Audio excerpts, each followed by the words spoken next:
एक बार की बात है, एक पंडित बाजार से होकर जा रहा था कि वह बोला, हे भोलेनाथ, मैं तुझसे प्रार्थना करता हूँ कि मुझे 50 रुपए दे दे, तो मैं उनमें से 10 रुपए तेरे नाम के गरीबों को दे दूंगा। क्योंकि पंडित के पास तो अपने अगले खाने के लिए भी पैसे नहीं थे। भगवान भोलेनाथ को पंडित पर दया आ गई और उन्होंने उसकी प्रार्थना सुन ली। पंडित को तुरंत ही 50 रुपए मिल गए, जिसमें से 10 रुपए उसने अपने दूसरे जेब में निकाल कर रख लिए, ताकि जैसे ही उसको कोई गरीब आदमी मिलेगा तो वह 10 रुपए उसे दे सके। तभी उसके सामने एक अंधा आदमी भीख मांगता हुआ आया। जैसा कि उसने अपनी प्रार्थना में कहा था, उसने उसको 10 रुपए दान में दे दिए। उस अंधे को विश्वास ही नहीं हुआ, तो उसने पूछा, आपने मुझे ये पैसे क्यों दिए? पंडित बोला, भगवान भोलेनाथ ने मुझे अभी अभी 50 रुपए इस शर्त पर भेजे हैं कि मैं उनमें से 10 रुपए उसके नाम पर किसी गरीब आदमी को दे दूं। अंधा बोला, भगवान आपको सुखी रखे, मेहरबानी करके मुझे अपना सारा पैसा दिखाइए। मैंने अपनी सारी जिंदगी में 50 रुपए कभी एक साथ नहीं देखे, मुझे उन्हें कम से कम महसूस तो करने दीजिए। पंडित ने सारे रुपए भिखारी के हाथ में रख दिए। रुपए हाथ में आते ही भिखारी ने दिखाया कि वह उसका ही पैसा है। पंडित उस पर चिल्लाया और उससे अपना रुपया छीन लिया। तो भिखारी ने जोर जोर से शोर मचाना शुरू कर दिया, बचाओ बचाओ, यह आदमी चोर है, यह मेरा सब कुछ छीनना चाहता है, इसको पकड़ लो। अब इससे और लड़ने की ताकत मेरे अंदर नहीं है। आसपास के लोग चिल्लाए, क्या किया है इसने? भिखारी बोला, यह मेरे रुपए छीनना चाहता है, देखो इसके हाथ में मेरे 40 रुपए हैं, चाहो तो गिन लो, मैं सच बोल रहा हूँ। लोगों ने पंडित को पकड़ लिया और उसके रुपए गिने तो वे वाकई में 40 रुपए थे। उन्होंने भिखारी का विश्वास कर लिया और उसके रुपए वापस कर दिए। पंडित ने इसका बहुत विरोध किया, पर सब बेकार, लोग उसका विश्वास ही नहीं कर रहे थे। उसने उनको अपनी कहानी भी सुनाई, पर वह भी उनकी कुछ समझ में नहीं आई कि ऐसा कैसे हो सकता था। वह अपने घर की तरफ चला गया। जब वह घर पहुंचा तो उसने यह किस्सा अपनी पत्नी को बताया, तो उसकी पत्नी ने कहा, तुम भी कितने बेवकूफ हो कि तुमने उस भिखारी को अपने रुपए दिखा दिए। तुम्हें अभी भी इस अंधे भिखारी की चाल समझ में नहीं आई और तुम यहाँ लौटकर चले आए। जाओ और जाकर उसका पीछा करो और देखो कि वह वो रुपए कहाँ रखता है। पंडित तुरंत ही बाजार वापस गया। वहाँ उसको वह अंधा भिखारी मिल गया। वह धीरे धीरे एक मस्जिद की तरफ जा रहा था।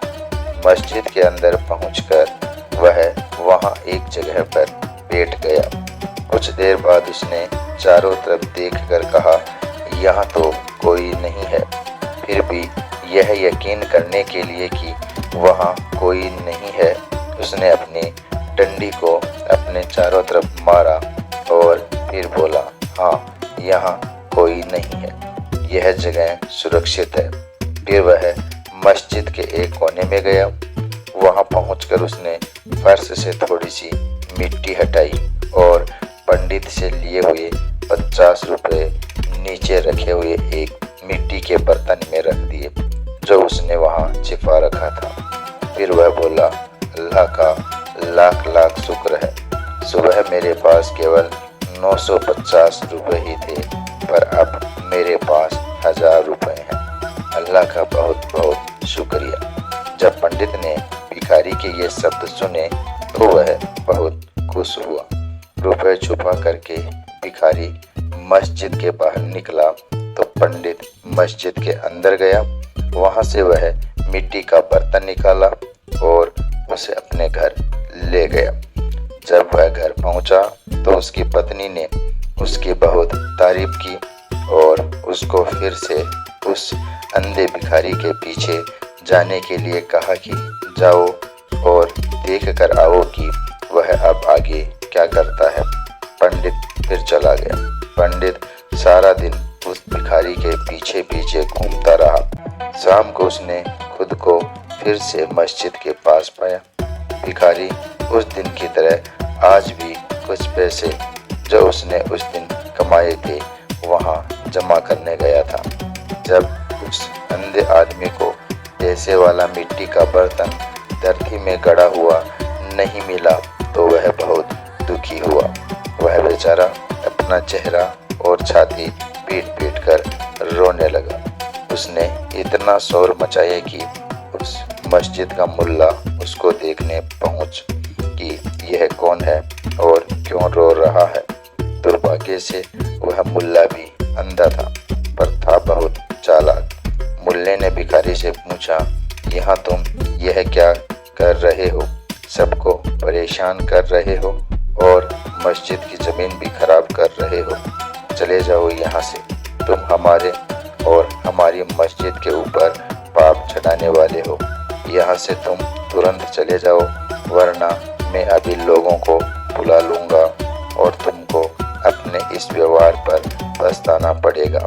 भिखारी बोला, जनाब मेरे पास जो कुछ भी था वह सब चोर ले गए। यहाँ कोई चोर आया और वह मेरा सारा पैसा निकाल कर ले गया, मैं क्या करूं?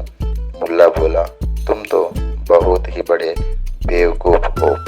यह रोना धोना बंद करो और इस घटना से अपने अच्छे भविष्य के बारे में सीखो।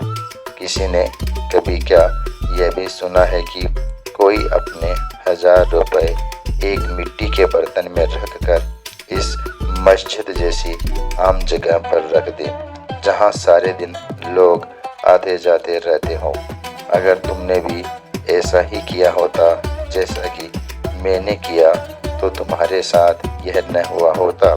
गरीब भिखारी ने पूछा, तुम कैसे करते हो? मुल्ला बोला, मेरे पास एक बहुत बड़ी खोखली डंडी है। मैं अपना सारा पैसा उसी डंडी में रखता हूँ और वह डंडी मैं हमेशा अपने पास रखता हूँ। यह देखो यहाँ है। कहकर उसने अपनी डंडी उसके पैर पर मारी। फिर बोला, जाओ तुम एक डंडी ले लो और फिर अपने पैसे के बारे में निश्चित हो जाओ। यह सुनकर पंडित ने अंधे मुल्ला की तरह इस तरह से देखा जैसे वह उसका पैसा भी ले लेगा। पंडित ने एक बड़ी डंडी ली, उसको खोखला किया और उसको मुल्ला की डंडी जैसी बना दिया। जैसे ही उसने यह कर लिया और फिर जैसे ही उसे मौका मिला उसने मुल्ले की डंडी से अपनी डंडी बदल ली। मुल्ला जब भी नमाज पढ़ता था तो अपनी डंडी जमीन पर रख देता था क्योंकि वह अपनी नमाज दिन में कई बार पढ़ता था। इसलिए पंडित को यह मौका ढूंढने में ज़्यादा इंतजार नहीं करना पड़ा। पंडित की पत्नी ने जब यह सुना और बहुत सारे पैसे देखे तो वह तो बहुत खुश हुई। उसने अपने पति से कहा, अब तुम फिर जाओ और देखो कि यह मुल्ला अब क्या करता है। हो सकता है तुम्हें उसका कुछ और खजाना हाथ लग जाए। पंडित ने उसका कहना माना और वह फिर से उसी मुल्ला की तरफ चल दिया। वहां जाकर वह क्या देखता है कि उसके पास एक और मुल्ला बैठा हुआ है। दुर्भाग्यवश वह दूसरा मुल्ला भी अंधा था। पहले वाला मुल्ला अपने पैसे खो जाने पर दूसरे मुल्ले के सामने रो रहा था। दूसरे अंधे मुल्ले ने उससे कहा, तुम मेरी बात सुनो, मैं अपना सारा पैसा अपने कपड़ों में सिल कर रखता हूँ, वहाँ से मेरा पैसा कौन ले सकता है। मेरी सलाह मानो तो तुम भी ऐसा ही कर लो। जब पंडित ने दूसरे मुल्ले के यह शब्द सुने तो वह तुरंत ही वहां से भाग गया और मधुमक्खियों से भरा एक छत्ता खरीद लाया और उसको उसने एक मिट्टी के बर्तन की तली में लगा दिया। छत्ते के ऊपर उसने काफी सारा शहद रख दिया। इतना करके वह हंसा और बोला, हाँ, उसको डराने के लिए इतना काफी है। फिर उसने एक मुसलमान का वेश बनाया और दूसरे मुल्ले को वह मिट्टी का शहद भरा बर्तन देने के लिए उसके घर की तरफ चल दिया। उसके घर जाकर उसने उसको वह बर्तन भेंट में दे दिया। मुल्ला शहद से भरा बर्तन पाकर बहुत खुश हुआ। उसने उसको आशीर्वाद दिया। बर्तन देकर पंडित चला आया, पर वह अपने घर नहीं गया। वह उसके घर से थोड़ी दूर जाकर इंतजार करने लगा कि कब वह अपना शहद खत्म करता है। जैसे ही पंडित उसके घर से गया, मुल्ला ने शहद निकालने के लिए बर्तन में हाथ डाला कि वह उसको बड़े बर्तन में से निकालकर छोटे छोटे बर्तनों में रख दे। उसने शहद से एक दो छोटे बर्तन भरे ही थे कि अब उसका हाथ शहद की बजाय मधुमक्खियों के छत्ते से जा लगा। मधुमक्खियों को उसका यह व्यवहार बिल्कुल भी अच्छा नहीं लगा। वे बर्तन में से बाहर उड़ी और उसको चारों तरफ से काटने लगी। वह अपना शरीर पीटता पीटता घर के बाहर की तरफ भाग गया। मधुमक्खियां भी अपने इरादे की पक्की थी। वे भी उसको छोड़ नहीं रही थी। ऐसे समय में कोई उसकी सहायता भी नहीं कर पा रहा था। उस अंधे मुल्ले को अपने कपड़े उतार कर फेंकने ही पड़े और घर के अंदर जाना पड़ा। मधुमक्खियां भी उसके पीछे पीछे भागी। वह बेचारा तो उनके काटने से मर ही जाता अगर उसकी बीवी ने आग जलाकर उसके धुएं से मधुमक्खियों का न भगाया होता। इस बीच पंडित ने मुल्ला के कपड़े उठाए और अपने घर भाग गया। उसकी पत्नी उसे देखकर बहुत खुश हुई। वह बोली, हम लोग तो अब बहुत अमीर हो गए। अब हमें अपनी बाकी जिंदगी के लिए कुछ नहीं चाहिए। जैसे ही मुल्ला को मधुमक्खियों के काटने के बाद थोड़ा सा होश आया तो उसने देखा कि उसके तो कपड़े ही गायब हैं। यह देखकर उसको बहुत परेशानी हुई। वह तुरंत ही पहले वाले अंधे मुल्ले के पास गया और उससे अपना सारा हाल कहा। दोनों ने आपस में मिलकर कुछ सलाह की। सो वे दोनों मिलकर अंधे भिखारी के पास गए और उसे जाकर अपनी अपनी कहानियां बताई। तीनों ने मिलकर तरकीब बनाई कि राजा के पास चला जाए और प्रार्थना की जाए कि वह इस चोर की ठीक से खोज करे। ऐसा ही किया गया। राजा ने उन तीनों की बात ठीक से सुनी और उन तीनों की कहानियों में रुचि लेने लगा।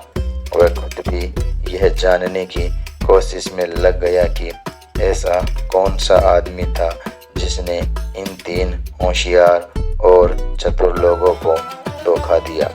उसने सारे शहर में ढिंढोरा पिटवा दिया कि जिसने भी यह सब किया है स्वीकार करे तो राजा उसे माफ भी कर देगा और साथ में उसको अच्छा इनाम भी देगा। यह सुनकर पंडित राजा के पास गया और उन्हें सारी कहानी सुनाई।